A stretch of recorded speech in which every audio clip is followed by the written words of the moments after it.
igihugu turimo.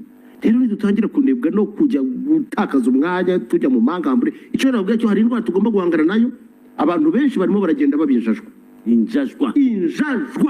By the way, icyo kintu ushaka mu cyumba. Niba hari ikintu cya mbere shaka kuyomba bwire, abagabo barimo barabinjajwa, abagore barimo barabinjajwa, abakobwa barimo barabinjajwa, urubyiruko rurimo ibi bintu byo gutumwanya mu bujajwa. Tubireke. Hako reba nk'abantu babago duhuye tukajya kuganira. Turi mu kuganira ubusa gusa.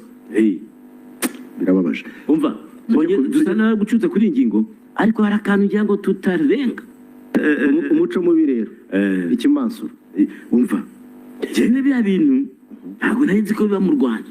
Agweke. Kubera ko ibintu bya voyeurisme ari rwo bitwa kujya kureba. Regarder sans toucher. Tubimenyere ko biba mu Burayi henshi abanyaburaya ngo twavuga ko igihugu kiri mu gutera imbere. Yes, nguhaye ikaze kandi nkwifuriza ibihe byiza wowe uhisemo kudukurikira muri aka kanya aho uherereye hose udukurikiye hano kuri Zinc Empire. Reka mwese tubifurize kugubwa neza.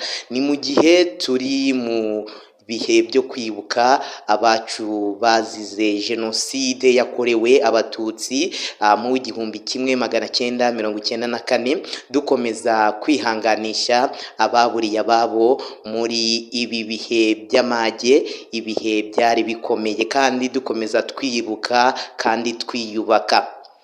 Namakuru rero akomeje gucaracara hirya no hino ku mbuga nkoranyambaga zitandukanye, amakuru akomeje kugaruka ku mukinyi wa filimi nyarwanda bita Nyagiso Kanyabugande Olivier.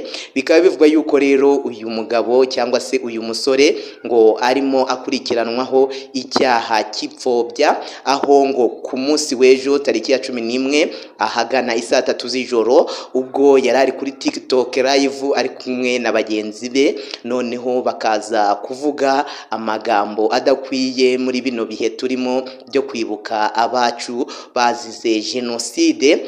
Rero uyu mugabo Nyakiso nyuma yo gukora ayo maroregwa yaje kwisubiraho, noneho asaba imbabazi mu baruwa ngufi yanditse nk'uko byakomeje gukwirakwira ku mbuga nkoranyambaga zitandukanye, kuri Twitter cyangwa se kuri X, kuri TikTok, kuri YouTube. Bose barimo bagaruka kuri uyu musore cyangwa se kuri uyu mustari Nyakiso kubyo yakoze ku munsi w'ejo.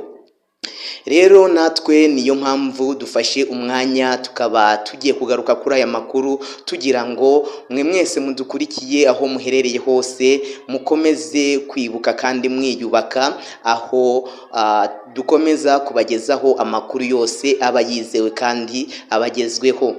Abasitari batandukanye bakomeje bagaruka kuri uyu musore Nyakiso ku bikorwa yakoze. Nkuko mumaze kubyumva rero, mwumvishe uyu mugabo witwa Kenneth nawe yabigarutseho. Ni ibintu biteye agahinda, ni ibintu bibabaje.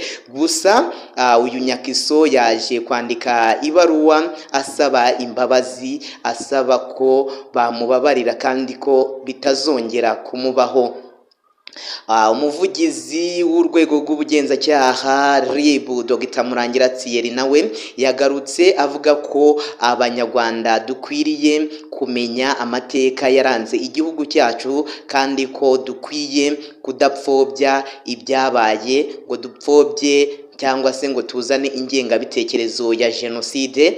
Ntabwo haramenyekana imyanzuro iri buze gufatwa bitewe n'ibyakozwe n'uyu musore Nyakiso, gusa uko amakuru azajya agegwaho tuzajya tuyakugezaho 5 kwa 5. Wowe icyo usabwa rero ni ugukanda subscribe, ukanda like, share ndetse na comment hano kuri Zinc Empire, kugira ngo amakuru yose aba yizewe ujye uyabona 5 kwa 5. Rero amakuru tugufitiye nuko uyu Nyakiso yicujije icyaha yakoze ku munsi w'ejo, akaba yasabye imbabazi, kandi abantu benshi bakaba bateye comment bavuga ko yababarirwa. Rero amakuru uko ari buze kugenda akurikirana 5 kwa 5 turi buze kuyakugezaho. Icyo usabwa ni ugukanda subscribe cyangwa se sabone. Komeza ugubwe neza rero, komeza komeza ugira ibihe byiza hamwe nanjye NKY hano kuri Zinc Empire. Ndabakunda cyane, ciao ciao.